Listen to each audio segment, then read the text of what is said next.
असां जो दूसरे भी भाई सारे सन असां दस्सिया कि उन्होंने असीं एक बारी सारे राजी कर लीए।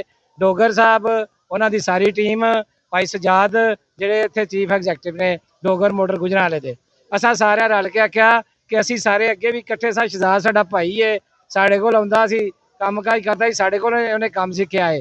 अगर अज उन्होंने अल्लाह ने इज्जत दी है तो असीं कौन होने उसकी इज्जत मिटाने वाले या असीं कौन होने उसकी इज्जत गवाने वाले। उन्होंने इज्जत अल्लाह ने दी है तो साढ़े ते भी फर्ज है। एक टाइम वो साडा शकीद सी इस टाइम उन्होंने अल्लाह इज्जत दी असीं सारे उसकी इज्जत करने ते करते रवांगे इंशाअल्लाह ताला। ये जिहड़ा यू टर्न वाला लोग आते सर वो यू टर्न सिर्फ असां रिक्वेस्ट की सी कि डोगर साहब थोड़ा सारा आसरा करो असीं सारे भाई इकट्ठे हो जाइए। डोगर साहब ने मोटर गड्डियां के कारोबार में एक नवा ट्रेंड दिता है।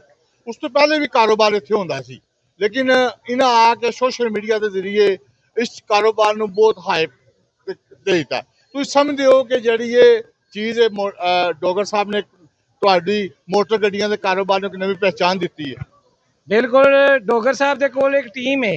असी अगर एक शोरूम ते 8-10 जी हाँ असी की करांगे गड्डी चैक कराइए इंस्पैक्शन करिए की करिए।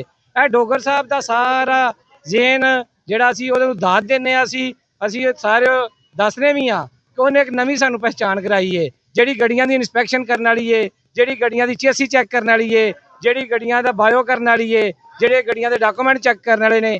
ਇਹ ਇੱਕ ਟੀਮ ਹੁੰਦੀ ਹੈ ਜਿਹੜੀ ਵੱਡੀ ਟੀਮ ਹੁੰਦੀ ਹੈ।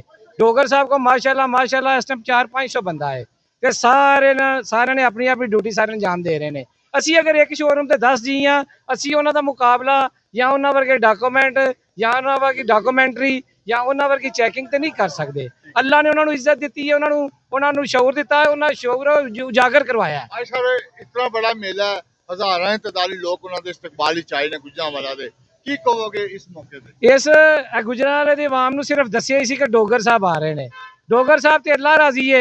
डोगर साहब नूं जिन्नी इज्जत दी है डोगर साहब ते वालिद साहब दी दुआवां ने ते सब तो वड्डी इज्जत जिहड़ी मैं ओहदे मूँह ते भी कहना हुन्ना उन्हां नूं दसना भी हुन्ना डोगरा जो कुछ भी आवे ये तेनू तेरा सब तेरियां धीआं दे नसीबां नूं मिलिया है। जिहड़ा बेटियां दे नसीब हुंदे ने वो बहुत ज़्यादा हुंदे ने। बेटियां जिहड़ियां ने परातन हुंदियां ते अल्लाह दी जिहड़ी रहमत हुंदी है जो धी हुंदी है असीं शुकर नहीं अदा करदे लेकिन अल्लाह ने आख्या मैं तुहानूं धी दे के ते तुहाडे घर रहमत कर ली है। ते जेहड़े इस घर च धी हुंदी है ना उस घर दा रिज़क वसी हो जांदा है। ते डोगर साहब दी मेन कामयाबी उन्हां दियां धीआं उन्हां दा भाई ते उन्हां दी मुखलस टीम है। मियां साहब तुसीं बड़े दिनां तो तगा दोश हो तैयारियां ही सो अज जो तैयारियां रंग लियां ने की कहोगे? अज बड़े खुश भी हो ते बड़ी जिम्मेदारी भी तुहाडे कंधियां ते पै गई। बिस्मिल्लाहिर्रहमानिर्रहीम अस्सलाम वालेकुम तमाम दोस्तों फैन फॉलोवरां और गुजरांवाले दे जिन्ने दोस्त कार डीलर या दूसरे सारे साडे भाई ने और उन्होंने लिए बहुत ज़्यादा मैनूं खुशी है कि सारे ने साडा परजोश इस्तकबाल किया है। बहुत बहुत वेलकम उन्होंने किया सानू असी बड़े खुश हाँ। डोगर मोटर ने आन के गुजरांवाले दे लोगों को काम करन च आगाही दी है दावत दी है कि हफ्ते तुसी एक दिन काम करते हो तुसी पूरा हफ्ता काम करो इस बिजनेस को लैके अगे चलो ताकि वेखो जे असी डोगर मोटर इत्थे आया तो एक साइड ते आया किसी शोरूमां दे विच मर्ज नहीं होया एक साइड ते जंगल जान के मंगल लाया और आख्या इन्हों कि सारे तुसी भाई हो अपना जुमा लाओ अतवार ते बहुत साडे कोल आ जाया करो साडी रौनक नूं वधाओ अपना इत्थे आन के रिजक कमाओ काम करो वेचो लवो तुहाडा अपना शोरूम असीं तुहाडे नाल आ। साडी किसी नाल कोई मुखालफत नहीं किसी ना कोई कटरवसी नहीं सारे साडे भाई ने अपना अपना काम नेक नीति नाल करदे रहन साडे नाल भी चलन ते अपना भी करना ही किसी दा बंद नहीं करना चाहते। अल्लाह उन्हां दे बच्चों दा रिज़क उन्हां लई वसीह करे आमीन। तुसीं की कहोगे सर? जी अस्सलाम वालेकुम जी।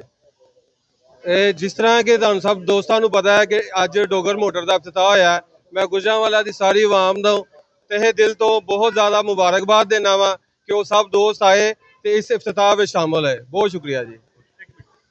मुज़फ्फर भिंडर साहब का बहुत मशहूर हाँ कि जिहड़ा अपना कीमती वक्त कढ़ के डोगर साहब के उस्ताद भी ने लेकिन अपना कीमती वक्त कढ़ के ते साडे कोल साडा रौनक नूं बनाउण वास्ते और साडा अपना ओपनिंग नूं सजाउण वास्ते ओपनिंग करन वास्ते असीं दुआ गो इन्हां दे अल्लाह नाल सेहत तंदरुस्ती दे ते अपना कीमती वक्त कढ़ के बड़े मशहूर इन्हां दे। अस्सलाम वालेकुम। आवाम नूं की कहोगे जेहड़ी आवाम बड़ी वेखो इन्नी आवाम आई है खुश नसीबी है उन्हों की कि डोगर के फैन ने डोगर नूं चाहत करने वाले ने वेखो लोग घर घर जाके सुनेहा देंदे ने दावतां देंदे ने उन्होंने कोई इनाम जनाम देंदे ने या कुछ ना कुछ उन्होंने करते हैं। असी किसी को कुछ नहीं आख्या सिर्फ दावत दी है कि असी गुजरांवाले आ रहे हैं ਤੇ ਜਿੰਨੇ ਮਿਲਣਾ ਹੈ, ਆ ਜਾਓ, ਜਿੰਨੇ ਸਾਡਾ ਬਿਜ਼ਨਸ ਕਰਨਾ ਹੈ, ਆ ਜਾਓ। ਮੋਸਟ ਵੈਲਕਮ, 24 ਘੰਟੇ ਦਰਵਾਜ਼ੇ ਖੁੱਲੇ ਨੇ। ਠੀਕ, ਬਹੁਤ